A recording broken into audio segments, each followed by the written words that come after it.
今天我们就来聊聊甲午战争 2.0 究竟会不会上演。最近中日关系剑拔弩张，甚至有大陆学者崩溃直言，日本已经把中国当成敌国，正在准备开战。这句触目惊心的话，让许多人担心一场东亚大战是否一触即发。我们将深入探讨这背后的历史影子、现实角力，以及未来可能的走向，用大家都能理解的方式来剖析这场潜在冲突的前因后果。首先，让我们把时间拉回到1894年，那年爆发的中日甲午战争是东亚近代史上极其重要的转折点。彼时的日本经过明治维新短短几十年崛起，国力军力迅速增长，带着旺盛的野心走上对外扩张之路。而大清帝国仍旧积贫积弱，虽然也在洋务运动中试图自强，但整体国力与军备已被日本赶超。甲午战争的导火索是朝鲜半岛的控制权之争，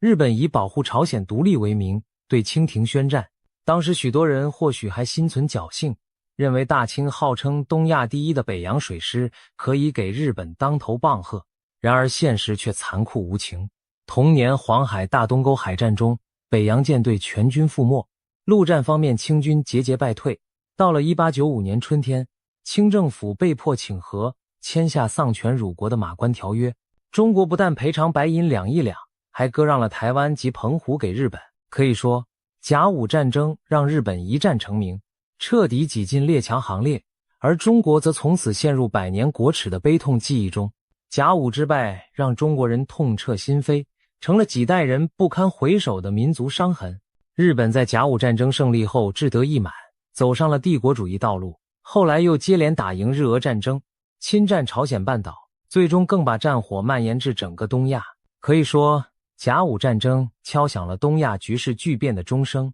深远影响持续至今。光阴荏苒，如今130年过去，2025年的今天，东亚格局早已大不相同。然而诡谲的是，不少人发现当前的中日局势与当年甲午战争前夕竟有些惊人相似之处。尤其在中国大陆的舆论场上，不时传出对日本强硬动向的警告声。有北京知名国际问题学者就指出，当前形势与19世纪末甲午战争前非常相似。这位学者提到，1894年前后，日本视沙俄和清帝国为假想敌，大幅增加军费，把触手伸向朝鲜、台湾和钓鱼台等地，最终走上了侵略扩张的道路。而现在，日本也正将中国以及俄罗斯定位为主要对手，不断强化军事力量，在涉台、钓鱼岛等敏感议题上频频动作。这种评估无疑发出了强烈的警讯。难道日本真要重演甲午前的老路，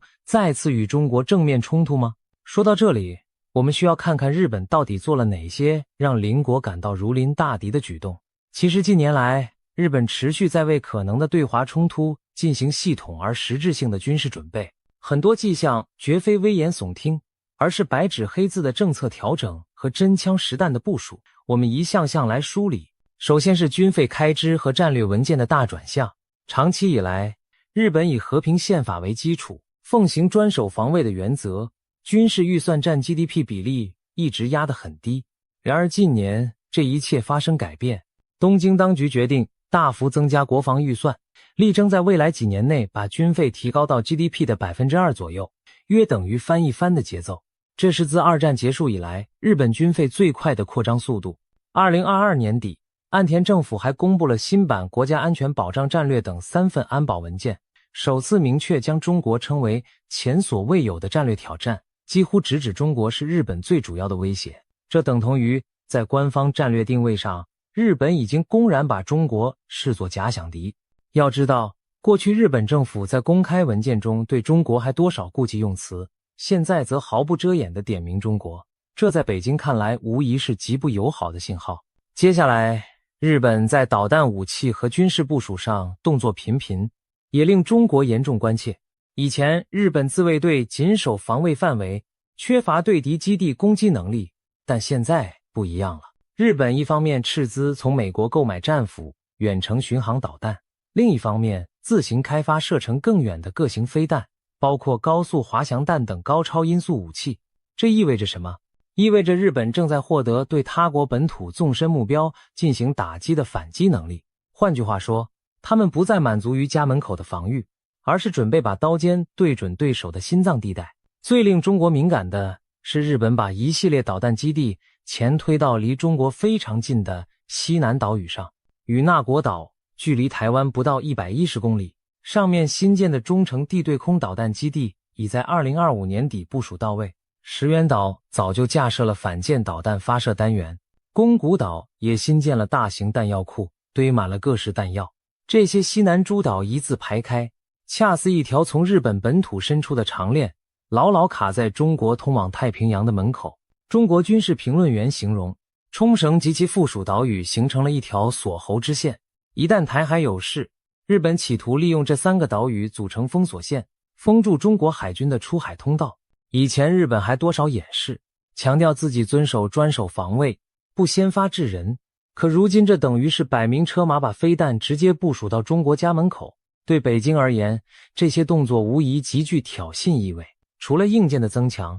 日本还在军事指挥体系和战时动员方面做好了准备。2025年3月，日本成立了一个全新的统合作战司令部，这个司令部相当于日本版的联合作战司令部，将陆海空自卫队以及网络战、太空部队的指挥权整合在一起，打造出一个可以统筹全军的战争大脑。长期以来，日本自卫队各军种各管各的，缺乏统一指挥。现在这种分散局面将结束，一支可以高效协同作战的现代化军队正在成型。此外，日本还在加紧演练全国总动员的战时体制。今年10月，日本进行了一场涉及58000名自卫队员的大规模演习。这次演习有一个引人注目的安排，首次将民用港口和机场纳入了战时运用。也就是说，一旦未来开战，平时用来载客运货的民航机场、商业港口都将迅速转为军事用途，由自卫队优先调配。这种演练场景是不是有些眼熟？没错，与当年2战前日本全民总动员、军政合一的态势非常相似。彼时的日本曾以国家总力投入战争机器，如今虽然口口声声喊着和平国家，实则早已在重新武装的道路上飞奔。80年前2战结束时的和平宪法，如今正在被一点点架空和撕碎，日本军国主义的老骨头仿佛又在渐渐复活。说到这里，我们不妨聚焦目前日本的政治领导人动向，因为他们的言行往往决定着国家战略走向。近期日本政坛出现一个重大变化，强硬派女政治家高市早苗出任首相。高市以对华强硬著称，她的出现更让中日关系雪上加霜。高市早苗过去多次参拜供奉2战甲级战犯的靖国神社，被中国视为极右翼中的极右翼。他上台后，很快就在台海问题上发出惊人言论，台湾有事就是日本有事。这句话近年在日本政坛不时有人提起，高市更是直接在国会声称，若台湾地区发生涉武力的紧急情况，日本可能认定为存亡危机事态，也就是关乎日本生存的危机。简单讲，如果大陆对台湾动武，日本将视同对自己动武，可以行使集体自卫权进行反击，这等于公然预告日本将军事介入台海冲突。如此重大表态，在中国看来无疑踩到了红线。北京方面立刻强烈反弹，不仅由外交部副部长火速召见日本驻华大使，表达强烈反对和严重关切，还接连采取了一系列反制措施。中国暂停了对日本部分产品的进口，包括原本在2023年因福岛核废水事件就禁止的水产品，进一步收紧中国公民赴日旅游签证，甚至传出中国旅游业者取消了超过50万张飞往日本的机票订单。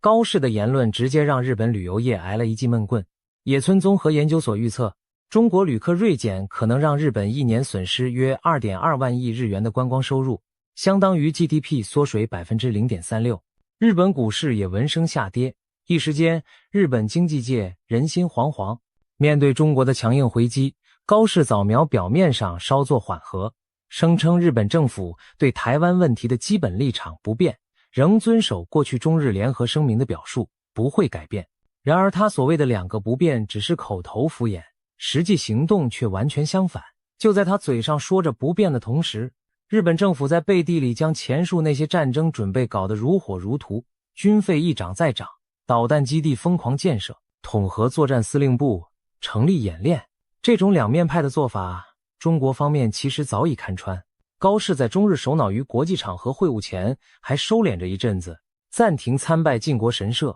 装出愿意改善关系的样子。但刚开完会，他立刻又在社交媒体发表不利中日友好的内容，紧接着就在国会公开强调台湾有事就是日本有事，甚至暗示不排除武力介入台海。等到中国强烈反制时，他又忽然改口喊出2个不变，想糊弄过关。这种出尔反尔的表演，别说中国人不买账，其实很多日本媒体和在野党也看得一头雾水。高适如此执迷不悟，一意孤行，使得中日关系雪上加霜。正如先前提到的，大陆学者所担忧的，只要高适内阁继续执政下去，中日僵局恐怕很难扭转，两国关系极可能进一步恶化，甚至滑向危险的深渊。的确，日本领导人的态度转变正深刻影响着整个社会的走向。值得注意的是，日本国内并非铁板一块，对高适路线也出现了不少反对声音。今年11月中旬，就有上百名民众聚集在首相官邸前抗议，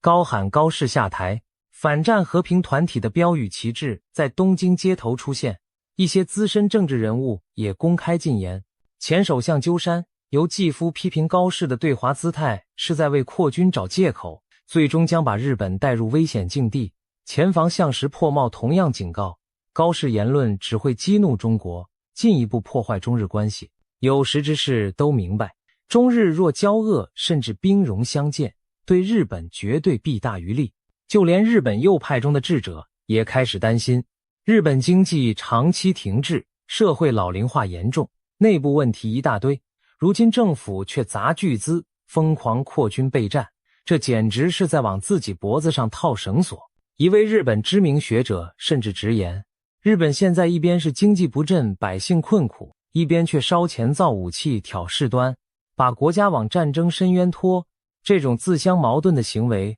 到底给谁带来好处？最后买单的是谁？恐怕只能是广大日本平民百姓。在日本国内，围绕对华政策正形成2种截然不同的声音，一种是以高市早苗、安倍派系等右翼政客为代表的强硬派，他们鼓吹所谓中国威胁，主张日本必须重整军备，甚至修改和平宪法，在印太地区扮演更积极的军事角色。他们不惜以刺激中国为代价来谋求自身安全，甚至幻想在未来地缘争端中强硬对抗中国，以维护日本的国家利益。这些人的支持者多半是一些民族主义情绪高涨的民众，他们对中国抱有强烈的戒心甚至敌意。他们中有人认为，日本理当担当亚洲反共桥头堡的角色，把与中国对抗视为天经地义。此外，日本自民党内部常年存在一个梦想，就是让日本成为正常国家，摆脱战后体制束缚，拥有完整的军队和交战权，在国际上堂堂正正说话。这些强硬派抓住中国崛起的契机，渲染周边威胁，好推动修宪扩军的议程。在他们看来，当前国际局势如俄乌战争、台海紧张，正好提供了舆论氛围，让日本民众逐渐接受军事扩张的必要性。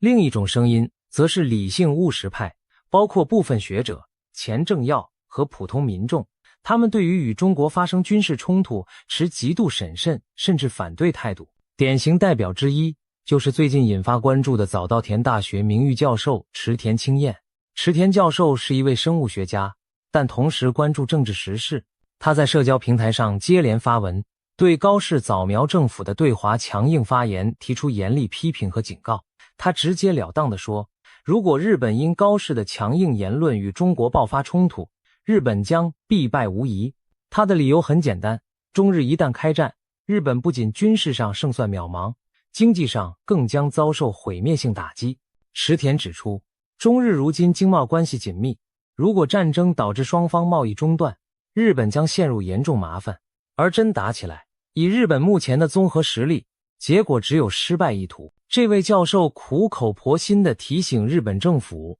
与中国撕破脸对双方都没有好处，应当放下架子，务实通过外交谈判来维持稳定。他强调，这并非对中国示弱，而是一种确保国家利益的必要策略，因为避免双输的冲突才是真正对日本有利。池田清彦还批评高市只顾迎合网络右翼的情绪，以强硬表态博得掌声，沉迷于那种短暂的爽感，却完全不顾日本长远利益，显示出他完全不懂东亚地缘政治的平衡。他质疑道，为什么和日本毫不相干的台海问题，他非要插上一嘴？在池田等理性派人士看来，高市的言论不仅引发中国强烈不满，甚至让台湾方面也感到困扰。毕竟日本的高调介入只会使台海局势更紧张。池田警告说，如果高市不尽快收回言语甚至道歉，情势将持续恶化。一旦持续刺激中国，导致经贸关系恶化甚至断绝，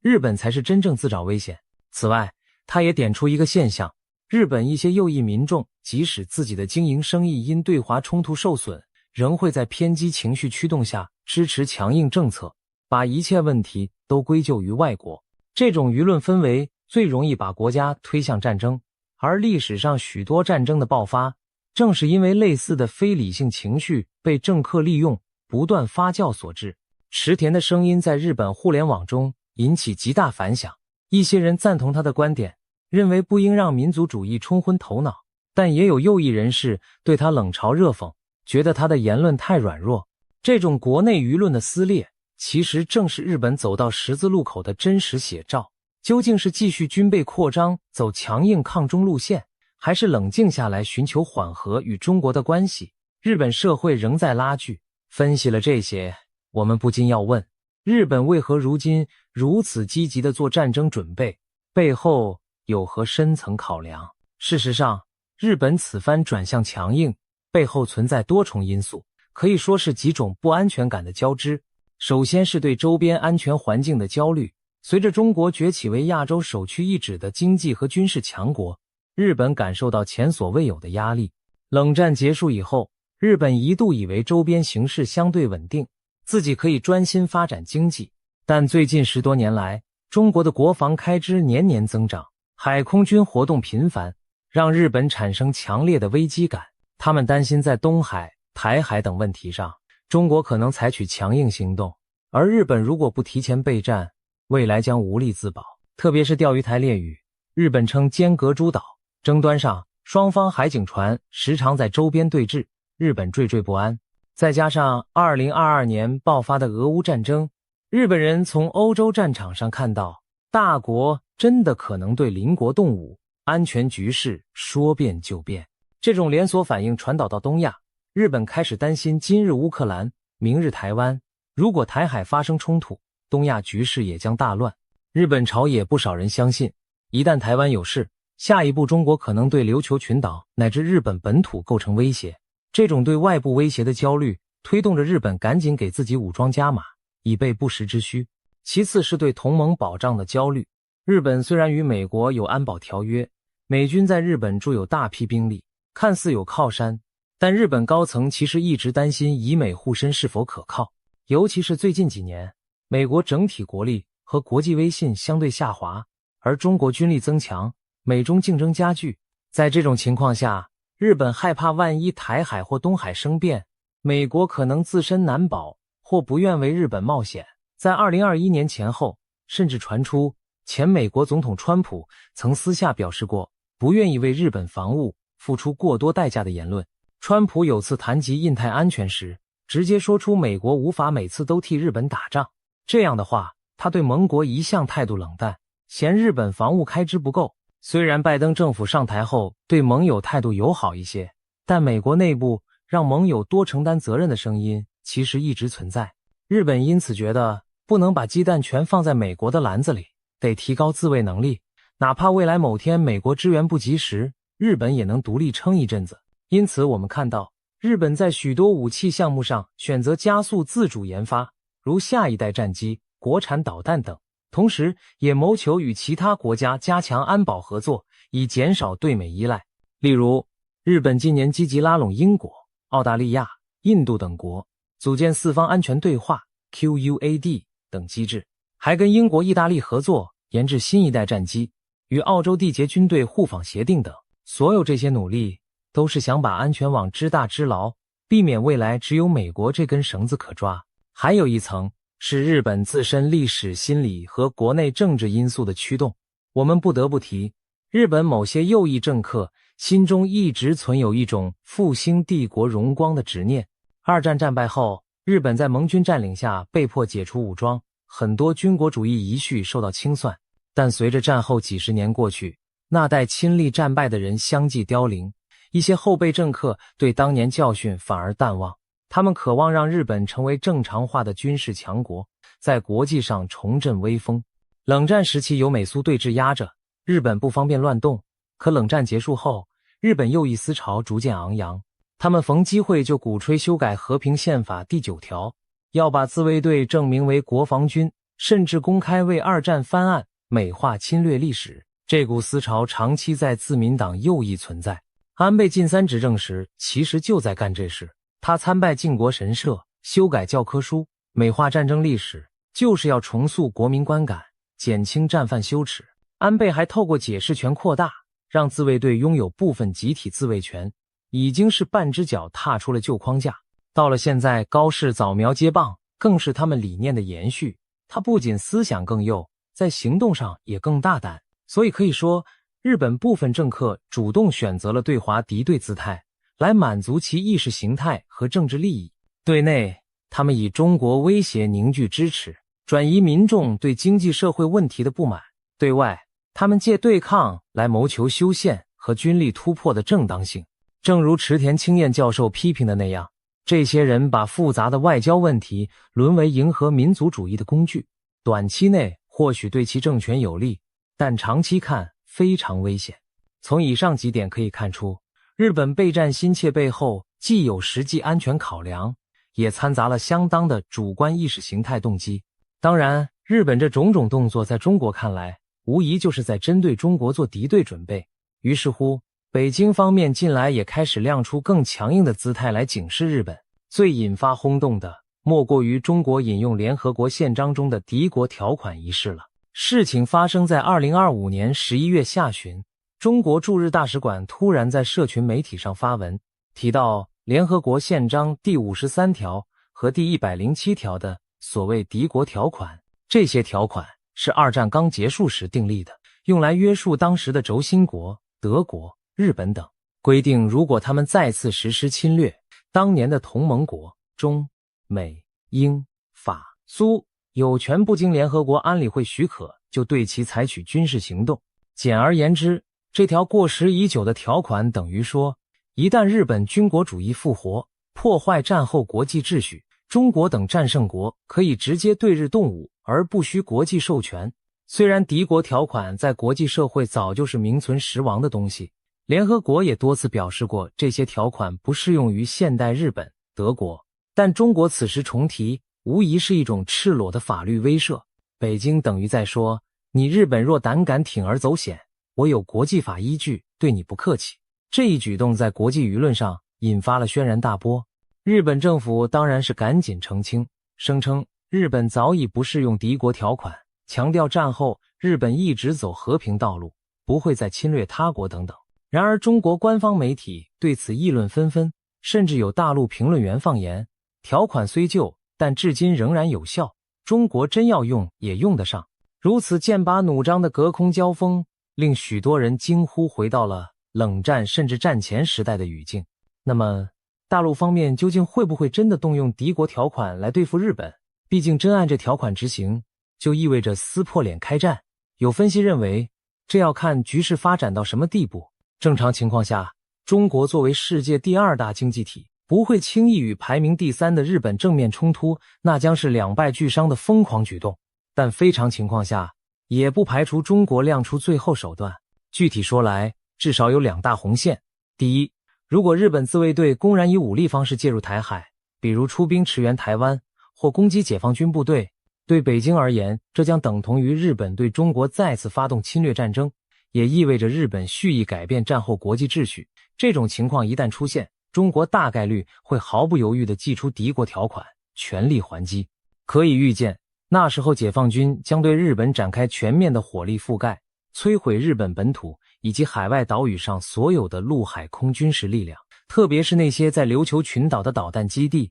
军港、机场等，都将首当其冲被拔除。同时，不排除解放军出兵登陆冲绳等地，甚至策动琉球独立运动，以彻底削弱日本的战争能力。第二，如果日本走得更远，公然开始制造核武器，这同样可能引发中国启动上述条款。虽然日本目前号称遵守无核三原则，不拥有、不制造、不引进核武，但日本的核技术底子很厚实，右翼人士也时常鼓吹突破无核限制。一旦日本试图拥核，对中国来说更是不可容忍的高危举动。鉴于侵华战争的惨痛记忆，中国或许可以容忍印度拥核，甚至勉强接受未来韩国拥核，但唯独不能接受日本成为核国家。所以一旦发现日本真的在研发核武，中国极可能考虑先发制人的行动加以阻止。在这点上，美国其实与中国态度一致，美方同样不愿看见日本拥核带来威胁。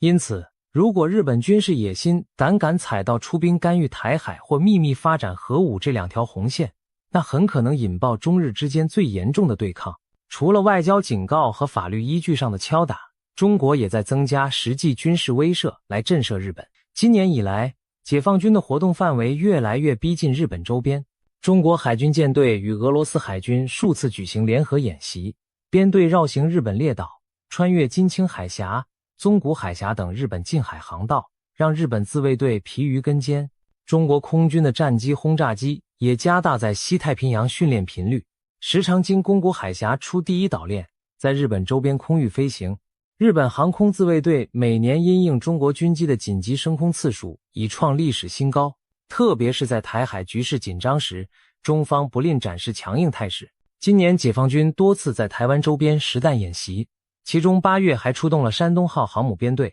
通过宫古海峡进入西太平洋。期间舰载机起降架次频繁，实施对海对空打击科目，把演习区域压到日本家门口。同时，大批东风系列弹道导弹试射在东南沿海进行。中国官媒高调宣传这些东风飞弹使命必达的精准打击能力。这句话言外之意，日本心知肚明。在北京发出的信号中，有一句著名的措辞是：一切后果必须由日方承担，来犯之敌必将予以迎头痛击。迎头痛击这4个字极少出现在以往的外交用语里，这次却明白无误地出现在中方对日本的官方声明中，显示中方已经做好最坏准备。如果日本胆敢军事挑衅，中国将绝不手软，直接痛击日方。许多中国军事专家在媒体上更是毫不避讳地谈论起各种对日打击方案，例如如何快速瘫痪日本的防空和雷达系统，如何封锁日本的海上交通线，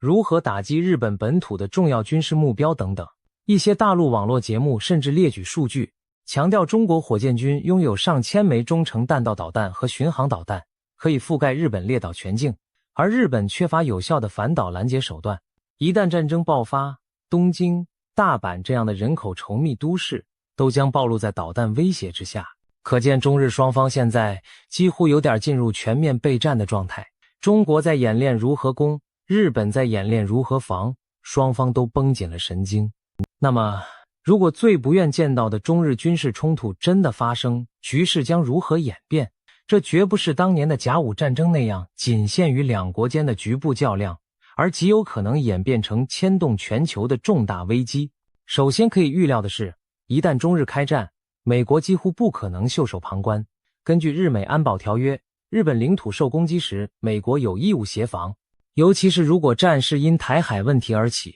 本身美国就极可能已经卷入。因此，中日一旦交火，美日实质上会变成盟军共同对抗中国。届时，中国所面对的将不仅仅是日本，而是一个背靠全球最强军事力量美国，以及可能得到北约某些国家情报支援的庞大联盟。比方说，美军第7舰队主力常驻日本横须贺，第5航空队驻扎冲绳加手纳基地。美国在日本还部署有 F-35 战机、中程反舰导弹、神盾舰等先进武器。一旦开战，美军势必与自卫队协同作战，利用其强大的太空侦察、电子战和空中打击能力压制中国，甚至不排除美国本土的远程轰炸机和潜艇也投入印太战场。同时，澳大利亚等美国盟友也可能提供支援，比如派出舰队参与封锁。英国、法国等欧洲国家近年也时常向亚太派舰，战时他们或许不会直接参战，但情报和后勤上可能助一臂之力。换言之，中国即便国力再强，一旦开战，也得同时面对美日联军甚至美日外加几个小北约的局面，胜负天平绝非单纯压倒性的向某一方倾斜。这一点中国军方想必也有清醒认识，所以他们才会下阻日本不要轻举妄动，真打起来，中国不可能毫发无伤，局势将演变得极其惨烈而复杂。战争初期，台海和东海附近很可能成为主战场，日本自卫队可能首先在琉球一线对进入台湾的解放军舰队发动攻击，比如用部署在西南诸岛的反舰导弹狙击解放军登陆舰队，或者出动 F-35战机拦截中国歼击机群。解放军则会迅速反制，可能以导弹饱和攻击日本的岛上基地和雷达站，像与那国、石垣、宫古这些岛屿上的日本军事设施，由于离中国大陆太近，极易成为导弹首波袭击目标。几乎可以想见那些小岛将在开战后不久遭受毁灭性打击，甚至沦陷。之后，战火很可能会蔓延到日本本土，中国不太可能派大量地面部队进攻日本本土，海跨距离太远且有美军拦截，但远程导弹和空军打击却一定少不了。日本本州岛上的重要空军基地，如九州的新田原基地、本州的三泽基地等海军基地，横须贺港、佐世保港等，甚至东京湾沿岸的重要工业设施都可能被列入中国导弹攻击清单。日本则希望依靠美日联合的海上反导系统，包括宙斯盾舰和陆基拦截弹，拦下一部分来袭导弹，但面对中国多方向、多波次的齐射，拦截效果难以保证。一旦防线被突破，一些导弹可能命中日本的自卫队指挥中枢，甚至城市目标，造成重大破坏。另一方面，日本和美国的反击也会令中国付出代价。美日掌握空优和海优的经验丰富，特别是美军强大的潜艇部队和航母舰载机，可能对解放军舰队形成威胁。中国的航空母舰和两栖攻击舰如果在台海附近作战，极可能成为美日优先攻击的重点。日美也会尽力切断中国的海上交通线，以图使中国经济迅速陷入困境。空中方面，美军战机的远程奔袭和精确制导武器将对中国沿海的雷达站、导弹发射阵地，甚至港口码头进行打击。一旦冲突全面升级，战线不会只局限在台湾周边，很可能扩散到东海、南海乃至更远。想象一下，战争可能呈现这样的景象：台湾岛上硝烟四起，解放军和台湾防务力量、日本援军激战。与此同时，钓鱼台附近中日舰艇爆发海战，东海上空歼20与 F-15缠斗。再往北，朝鲜半岛高度紧张，韩国被卷入安保风险，或许还有北韩趁火试射飞弹。往南，南海方向美国航母和中国舰队对峙，中国的盟友如俄罗斯可能在远东方向牵制日本。整个东亚似乎被拉回70多年前的战火岁月，而且是加上了现代高科技武器的升级版。最令人担忧的是，如果常规战争出现某一方快要战略崩溃的态势，会否有升级到核战的风险？中国官方严格奉行不首先使用核武器政策，理论上不会先动用核武。美国对日本有核保护伞，但日本自己没有核弹。然而，战争有其残酷的逻辑。一旦中国常规力量在区域内取得压倒优势，美国是否可能动用核威胁来逼停中国？或者反过来，万一中国常规战场上吃了大亏，会不会有内部强硬派主张以战术核武反制？这种本不该发生的疯狂假设，在极端情况下也不能完全排除。毕竟历史上，日本曾是核武的受害者，一旦战争走到那一步，将是整个人类的灾难。总的来说，中日双方理性的军事专家都非常清楚，两国直接交战的后果不堪设想，应该尽最大努力避免。然而现在的困境在于，战争虽未必注定爆发，却有从误判和意外中滋生的巨大风险。目前双方剑拔弩张的态势，如果缺乏沟通和危机管控机制，一点火星都可能引燃火药桶。譬如说，如果未来在钓鱼台海域发生一次两国军舰或战机相撞事件，或者日本自卫队与解放军在台海附近擦枪走火造成伤亡，那时局势就会极为危急。两国舆论的民族主义情绪会推着政府走向强硬报复，谁都不肯示弱让步，最终可能陷入战争螺旋。甲午战争前的清政府和日本就经历过这种危险的局面，从小摩擦到大冲突，最后走向全面开战。历史有太多残酷的教训，提醒今天的人们，和平来之不易，一旦失控走向战争，想收手就难了。那么，我们该如何看待甲午 2.0 的前景？会否真有那么一天，中日重演100余年前的宿命对决？悲观者认为，如果中日双方继续以敌对思维加强军备，零和博弈，终有一天战争会变成自我实现的预言。乐观者则相信，全球化时代两国利益相互交织，都付不起开战代价，双方最终会在激烈博弈后找到某种新的平衡，而不致兵戎相见。当前看，至少双方领导人都还没有蓄意挑起正面冲突的决心，毕竟谁都明白这将带来多大的风险。但问题在于，战争有时并非谁想要就发生，而是可能在无心中降临。如果现在这种敌意对抗的趋势继续，双方军力部署越靠越近，偶发冲突的概率只会上升。